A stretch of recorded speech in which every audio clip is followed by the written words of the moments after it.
Thank you for coming along with story time with me. I hope you love this book as much as I do. In this touching and inspiring tale, a grandfather passes lessons of love and friendship on to his granddaughter, loosely based on the life of a former slave who really did utter and believe the words, "Ain't nobody a stranger to me." This is the remarkable account of one family's experience on the Underground Railroad.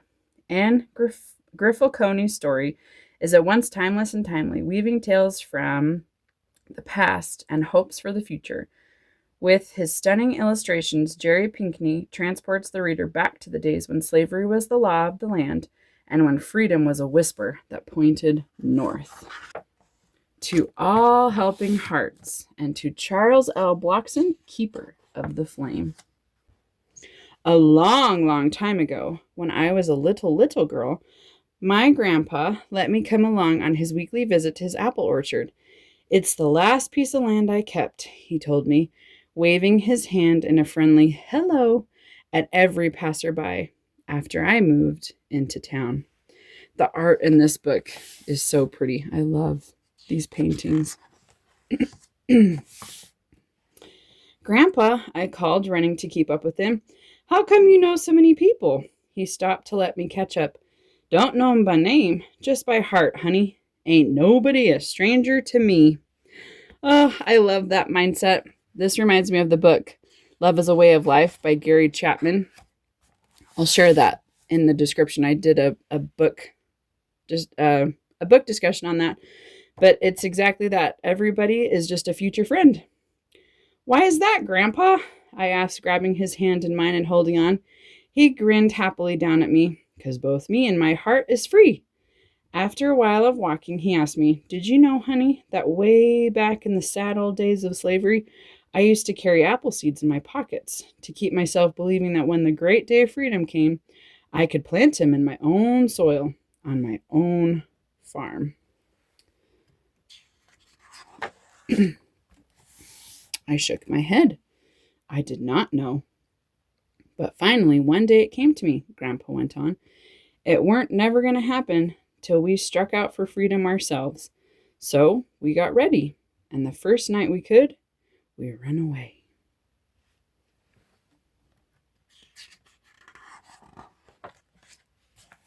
"Who's we, Grandpa?" "It was me, your Grandma Polly, and our baby girl. That's your mama," Grandpa said, tousling my curly hair. "'Course we was afraid, but we was careful. Quiet, sure of foot." He stopped walking, remembering how it was. Now we had already come a long way north, dodging strangers and dangers all the way. We was coming close to the Ohio River, close to freedom, but being too tired and hungry to go another step, we picked us out a barn nearby to hide inside.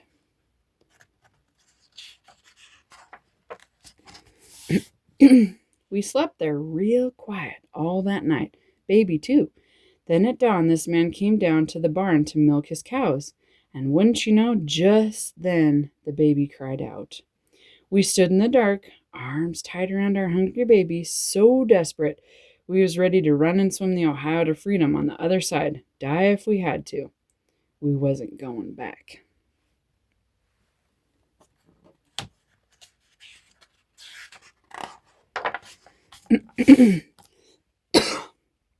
"Oh no," I said, shivering at the thought. Though I knew my granddaddy was safe here with me, I hugged his hand even tighter. "'Course, even in the dark," Grandpa added, "the man felt somebody was there. But guess what? I looked up at him, still full of worry. That man sure didn't see no color then, only saw we was in trouble. The man was white, but he did right by us that day."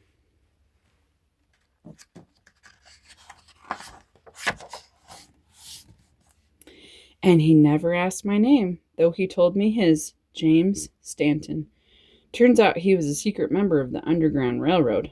"Oh," I shouted, "those folks who helped the runaways travel north?" "Yep, the folks who helped lift us up when we was down. The Quaker, James Stanton, and his wife, Sarah, never said, 'That's no white baby. That's only a brown baby.'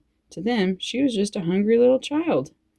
And so they fed us and helped us cross the river to freedom the very next night."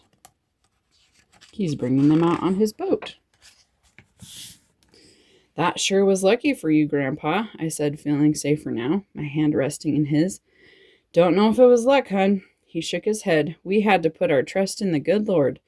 We'd set our hearts right, and all along the way, help came when we needed it. And we got through.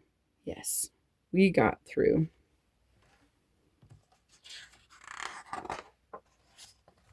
Yep, Grandpa added. I've been on both sides. When somebody falls down, what kind of man gonna stop and say, I don't pick up no stranger? Let him lie there. Leastways, not me. We walked together in silence. Soon the spring air began to carry the fresh, sweet smell of apple blossoms to us. I love how apple blossoms smell.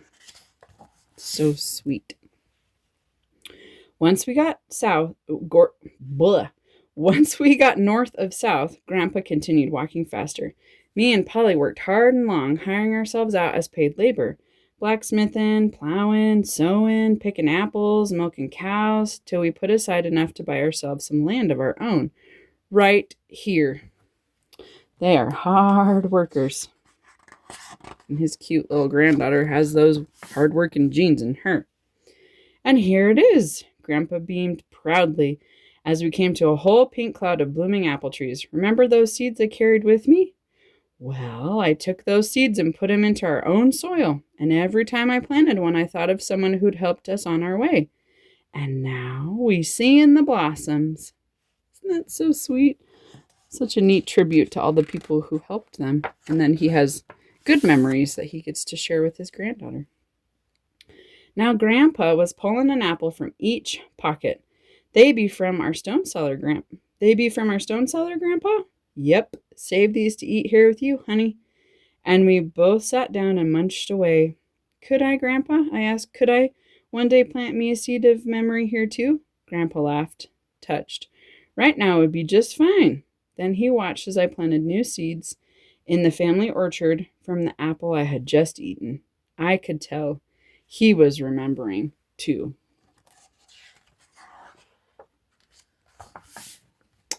I won't forget you did this, honey, Grandpa smiled as we walked away. I put my hand on my chest. I won't forget what you said, Grandpa. Not ever. I knew I never would. Isn't that a sweet story? And so now, you see why, Grandpa paused, and I saw such joy rising in his face as he waved hello to heaven. Ain't nobody a stranger to me. I hope you have that same mindset of making new friends and talking to people and helping them be happy and becoming friends with anybody that you meet, knowing that everybody's going through something, but we each have something to share with the other and we can each lift each other up. Ain't nobody a stranger to me. Happy reading.